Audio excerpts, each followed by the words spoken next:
বন্ধুরা, আপনারা যে দৃশ্য দেখতে পাচ্ছেন এটা মানিকগঞ্জের বিখ্যাত ঝিটকা হাট সংলগ্ন ইসামতি ব্রিজ এবং নৌঘাট। এই যে দৃশ্য দেখতে পাচ্ছেন, আকাশে যখন হঠাৎ কালো মেঘের আনাগোনা শুরু হয়ে গেল, তখন কিন্তু আমার এই ভিডিও করা শুরু হয়ে গেল। দেখতে পাচ্ছেন এই যে অনেক স্টিল বডি নৌকা, এই নৌকাগুলো কিন্তু মানিকগঞ্জের হরিরামপুর উপজেলায় যে বিশাল চর রয়েছে সেখানে হাজার হাজার মানুষের বসতি। সেখান থেকে কিন্তু শনিবার হলেই বিভিন্ন পণ্য সামগ্রী বোঝাই করে স্টিল বডি নৌকাগুলো হাটে এসে থাকে, কেনাবেচা শেষে আবার চলে যায়। এপাশে কিন্তু অনেক গাছগাছালি ঘেরা বন বাঁধার পূর্ণ একেবারে করই গাছে সমৃদ্ধ পুরো হাট। ঝিটকা বাজারের বৈশিষ্ট্য হলো এই হাটটি অনেক বড় বড় করই গাছ দ্বারা আচ্ছাদিত।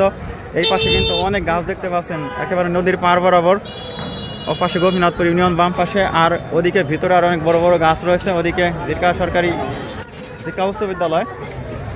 আর এই পাশে যে নৌঘাট দেখতে পাচ্ছেন, এই ঘাটেই কিন্তু যারা চরে বসবাস করে থাকেন তাদের কিন্তু কর্ম কেনাকাটার প্রধান ক্ষেত্র কিন্তু এই ঝিটকা হাট। এখানেই কিন্তু শত শত নয় হাজার হাজার লোক চর থেকে বিভিন্ন নিত্য প্রয়োজনীয় সামগ্রী কেনাবেচার জন্য বন্ধুরা এসে থাকেন। তো এখানে এই যে ঝড়ের পূর্ব মুহূর্তে যে দৃশ্য আমি দেখালাম বন্ধুরা, তা আপনাদের কেমন লাগলো অবশ্যই ভিডিওতে কমেন্টে লিখে জানাবেন। আর আমাদের এই ঝিটকা হাট যদি আপনারা আসতে চান তাহলে মানিকগঞ্জের যে প্রধান যে সিটি কেন্দ্র মানিকগঞ্জ শহর, জেলার যে প্রধান হেডকোয়ার্টার, সেই জেলা সদর থেকে আপনারা ছোট গাড়ি অথবা বড় গাড়ি যেভাবেই চান না কেন আমাদের এই ঝিটকাতে মাত্র 20 কিলোমিটারের মতো হবে। অল্প খরচেই কিন্তু এখানে বন্ধুরা আসতে পারবেন।